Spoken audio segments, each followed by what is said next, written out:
మరి ఇంత దారుణంగా మోసం చేస్తారని నేనైతే అనుకోలేదు. మీరైతే సేఫ్ షాప్ అనే పేరు ఏదో విషయంలో వినే ఉంటారు. వాళ్ళు మనల్ని ఎలా ట్రాప్ చేస్తారు, వాళ్ళు ఎలా మనల్ని మోసం చేస్తారో ఈ వీడియోలో అయితే నేను పూర్తిగా ఎక్స్ప్లెయిన్ చేయబోతున్నాను. సో ఎక్కడ స్కిప్ చేయకుండా లాస్ట్ వరకు చూడండి. Hello friends, welcome back to my channel. అందరు ఎలా ఉన్నారు? నేనైతే చాలా బాగున్నాను. ఈ రోజు మన వీడియో ఏంటో మీకు తమ్ముని చూస్తే అర్థమైపోయి ఉంటుంది. ఇంకేంటో తెలుసు కదా, సేఫ్ షాప్ గురించి. ఇంతకుముందు నేను చేసిన సేఫ్ షాప్ వీడియో అయితే నాకు చాలా మంచి రివ్యూ ఇచ్చింది. సో నేను దాంట్లో చిన్ని పాయింట్స్ అయితే మిస్ అయిపోయానో నాకైతే అనిపించింది. సో ఈ వీడియోలో అయితే నేను మీకు పూర్తిగా ఎక్స్ప్లెయిన్ చేస్తాను.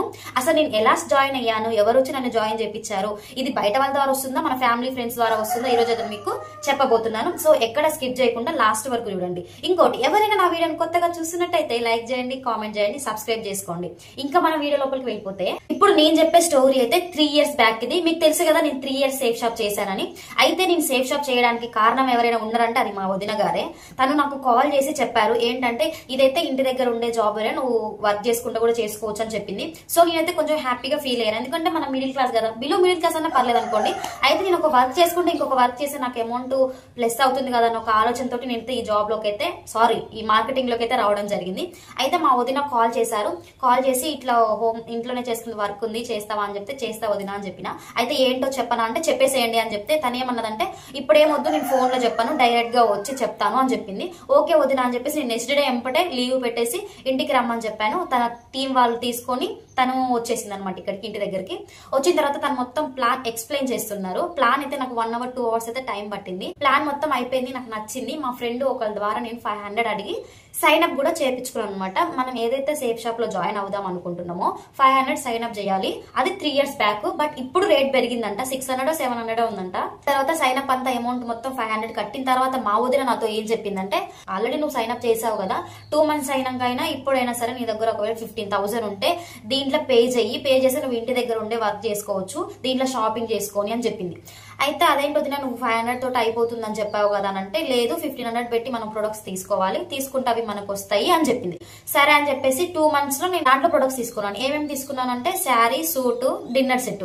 అవి ఎలా వచ్చాయి కూడా మీకు ఇంత ముందు ఉన్న సేఫ్ షాప్ వీడియోలో అయితే ఉంది. కావాలంటే ఎవరైనా చూడకపోతే వెళ్ళి చూడండి. సో ఇంకా దాంట్లో ప్రొడక్ట్స్ బాగా రాలేదని చెప్పేసి ఒకసారి వాళ్ళని అడిగితే వాళ్ళు ఏమన్నారంటే, నార్మల్ గా దీంట్లో మనం చేసేది ప్రొడక్ట్స్ గురించి కాదు, డబ్బుల గురించి అని చెప్పి చెప్పింది. బాగా చెప్పింది లే అనుకుని ఇంకా అప్పుడు బాగానే మోటివేషన్ బాగా చేసేది లేండి.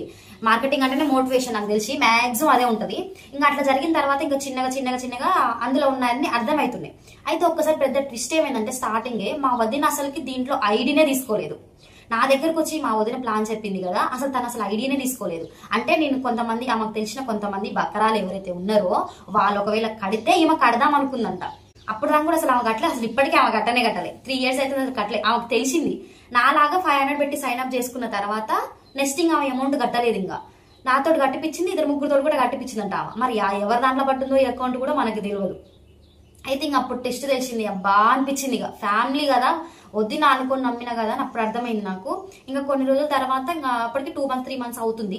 అయిపోయిన తర్వాత నన్ను ఎవరైతే జాయిన్ చేయించిందో సిస్టర్, మా వదిన కాకుండా వేరే ఆమె, నాకు ప్లాన్ చెప్పింతాను ఆమె ఏమన్నదంటే, అరే నువ్వు ఒక 10,000 ఇవ్వరా, ఇంకా 10,000 ఇస్తే నీకు హైదరాబాద్ లో మీటింగ్ జరుగుతుంది ఫ్రెషర్స్ కి. సో అక్కడ నీకు ఇంకా అక్కడికి వెళ్తే నీకు బాగా జరుగుతుంది. ఇంకెక్కువ ఎవరైనా తెలియని వాళ్ళు ఉన్నా కూడా నువ్వు అక్కడ జాయిన్ చేయించుకోవచ్చు, హైదరాబాద్ లో ఎవరున్నా కూడా అక్కడికి తీసుకొని వెళ్ళు, నువ్వు జాయిన్ చేయించుకోవచ్చు అని చెప్పింది. నాకు అక్కడైతే ఎవరు తెలియదు అక్క, కాకపోతే నేను వెళ్ళాలి అంటే నాకు 10,000 అయితే నా దగ్గర లేవు, ప్రస్తుతానికైతే నేను వెళ్ళను అని చెప్పిన. చెప్తే నాకు 2 hours మోటివేషన్ ఇచ్చింది. ఇంకా అదిరా ఇదిరా వెళ్తే బాగుంటదిరా, మీకు బాగా డౌన్లోడ్స్ దొరుకుతారు, అదే మన కింద వేరే వాళ్ళు వస్తారు, మంచిగా ఉంటుంది అని చెప్పింది. సర్లే అని చెప్పేసి ఇంకా 10,000 మా మమ్మీ పని చేసినప్పుడే జీతం సార్ తీసుకుపోయి ఆమె చేతిలో పెట్టిన.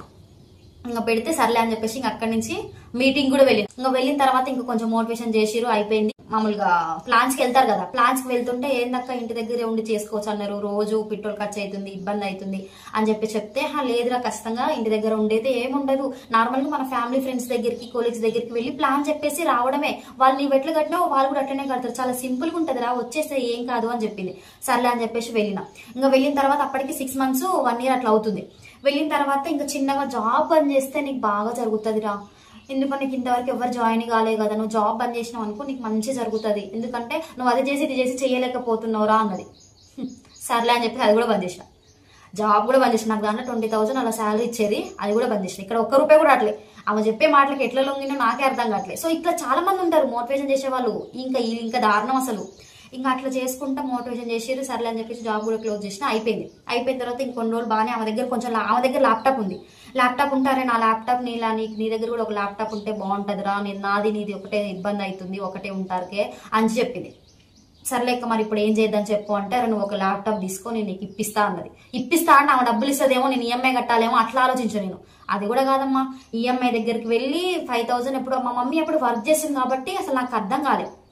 మా మమ్మీ డబ్బులు చేసిన అన్ని అటే ఈఎంఐ మొత్తం మమ్మీనే కట్టింది, ఒక్కటి కూడా నేను కట్టలేదు. అయితే వీళ్ళు ఏం చేశారంటే ఒక ఫ్లెక్సీ కట్టిస్తారు. అంటే ఫ్లెక్సీ అంటే ఏంటంటే 6 months కి ఇది అచీవ్ చేసిన, 6 months కి ఇది అచీవ్ చేసిన, ఒక 1 year కి ఇది అచీవ్ చేసిన, బండి, కారు, ఇల్లు, ఫ్లాట్, ల్యాప్టాప్, ఫోను ఇట్లా కొన్ని ఉంటాయి. వీళ్ళు డౌన్లోడ్స్ ఎవరైతే ఉంటారో వాళ్ళకు ఒక అచీవ్మెంట్ షీట్ లాంటిది ఒక రెడీ చేసి వీళ్ళకి ఇది చేయించిన, సంవత్సరానికి 6 నెలలకి ఇది చేయించిన అని చెప్పి చెప్పుకోవడానికి ఇలా చేస్తారన్న విషయం నాకు అర్థం కాలేదు. సర్లే అని చెప్పేసి ల్యాప్టాప్ తీసుకున్నా. ల్యాప్టాప్ తీసుకున్నాక కూడా ప్లాన్స్ ఎవరు రావట్లేరు. కొంతమంది తెలిసిన వాళ్ళేమో మా వల్ల కాదమ్మా మేము చేయలేము ఇలాంటి అని చెప్పేసి అన్నారు. అలాంటి నమ్మొద్దు చెయ్యొద్దు అని చాలా మంది చెప్పినా కూడా నేను వినలే. నాకు తెలిసిన ఒక పక్క దగ్గరికి వెళ్ళంటే కూడా ఎందుకురా ఇవన్నీ, మంచి చదువుకున్నావు, జాబ్ చేసుకోక అని చెప్పినా కూడా అర్థం కాకుండా నేను చేసిన. ఎందుకంటే దాంట్లోకి వెళ్ళిన తర్వాత అలా నుంచి బయటికి రావాలంటే కొంచెం టైం పడుతుంది. సో అదంతా ల్యాప్టాప్ తీసుకున్న తర్వాత కూడా ఇంకా బండి లేదు, వెళ్ళడానికి రావడానికి కొన్ని పల్లెటూర్లలో ఆటోలు ఉండవు, బస్సులు ఉండవు, ఇబ్బంది అవుతుందిరా, నువ్వు ఖచ్చితంగా బండి తీసుకోవాలంటే, అక్క అసలు నాకు బండి తోలనికే రాదు, నువ్వు బండి ఎలా తీసుకోమంటున్నావు అక్క అంటే, అరే ఏం కాదురా నేను నేర్పిస్తా అని చెప్పి నా దరిద్రంతో నాకు బండి కూడా ఇప్పించారు. అప్పటికి మీకు తెలుసా నాకు స్కూటీ డ్రైవింగ్ చేయడమే రాదు, ఆఖరికి నాకు సైకిల్ డ్రైవింగ్ కూడా చేయడం రాదండి. వాళ్ళు చేసిన మోటివేషన్కి, వాళ్ళు చేసిన మోసానికి నేను స్కూటీ ల్యాప్టాప్ తీసుకోవాల్సిన పరిస్థితిలోకి వచ్చింది. స్కూటీది ల్యాప్టాప్ది మొత్తం కూడా మా మమ్మీనే ఈఎంఐ కట్టింది. మళ్ళీ డ్రీమ్ చాట్ ఏదైతే ఉందో దాంట్లో మాత్రం వీళ్ళు ఈ టయానికి ఇది ఇప్పించిన అని చూస్తురు. కానీ సరే తనకి ఎలా డబ్బులు వస్తాయి, అసలు అమ్మాయికి ఇంతవరకు అసలు ఏమన్నా రాలేదు, ఇబ్బంది అవుతుంది, ఇలా చెయ్యకూడదని ఆలోచన మాత్రం ఆమెకి రాలేదు అసలుకి. ఇట్లా నాతో స్కూటీ కొనిపించారు, ల్యాప్టాప్ కొనిపించారు. ఇంకా అది అయిపోయింది. అప్పటికి 2 years అయిపోతూనే ఉంది. అయిపోతున్నా కూడా అక్క నా వల్ల కాదు, నేను ఇంకా చేయలేను అంటే ఆమె ఏం చేసింది, అరే లేదురా నువ్వు ఖచ్చితంగా చెయ్యాలి, నీకు మంచిగా మాట్లాడే పద్ధతి మంచిగా ఉంటుంది అని చెప్పేసి అది చెన్నైలో ఒక మీటింగ్ జరుగుతుందిరా, నువ్వు ఖచ్చితంగా రావాలి, కాకపోతే అక్కడికి రావాలంటే ఒక 15,000 కట్టాలి అని చెప్పింది. అసలు స్టార్టింగ్ వీటి ప్లాన్ చెప్పేది ఏదైతే ఉంటుందో వాళ్ళన్ని టూర్స్, మనం ఏదైనా అచీవ్మెంట్ అయితే టూర్స్ అది ఇది అని చెప్పారు కదా, మనమేం అచీవ్మెంట్ కాలేదు. కానప్పుడు ఏం చేయాలి, సపోర్ట్ చేయకుండా ప్లాన్స్కి వచ్చినావా ఫాలోఅప్ చేసినావా అన్నట్టు ఉండాలి. కానీ వీళ్ళు అలా కాదు, ఒకసారి విజయవాడ అన్నారు, ఒకసారి హైదరాబాద్ అని, ఇప్పుడు చెన్నై అంటారు. అయితే అక్కడికి వెళ్ళాలంటే 15,000 మనం కట్టాలంట ముందే. అప్పుడు అసలు మా అమ్మ నన్ను తిట్టింది చూడండి, ఫుల్ అసలు చాలా తిట్టింది. తిట్టినాక కూడా నాకు అసలు కొంచెం కూడా సిగ్గు లేకుండా 15,000 ఆమెకు ఎట్టిచ్చిన మా అమ్మ దగ్గర, మా అమ్మకి తెలియకుండా మరి నేను 15,000 అక్కడ కట్టినా, వెళ్ళి కూడా వచ్చిన. సో ఇలా నేను చాలా అయితే ఇబ్బంది పడ్డాను సేఫ్ షాప్ వల్ల. ఇంకా తర్వాతకి నాకు అర్థం ఏంటంటే దాంట్లో అసలు అమౌంట్ రావు, మనం దాంట్లో ఉండి కూడా టైం వేస్ట్ చేసుకోవాలని నేనైతే దాని నుంచి బయటికి రావడం జరిగింది. ఇది అండి నా సేఫ్ షాప్ లో జరిగిన సంఘటన. మీరెవరైనా సేఫ్ షాప్ లో జాయిన్ అవ్వాలనుకుంటే మాత్రం ఖచ్చితంగా జాయిన్ అవ్వకండి. ఎందుకంటే మనం సేఫ్ షాప్ లో స్టార్టింగ్ వెళ్ళినప్పుడు చాలా బాగుంటది.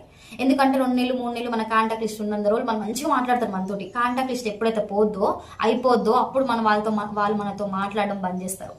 చూసారు కదండి, సేఫ్ షాప్ లో ఎవరు జాయిన్ అవ్వకండి, జాయిన్ అయ్యి మోసపోకండి, జాగ్రత్తగా ఉండండి. Thank you so much.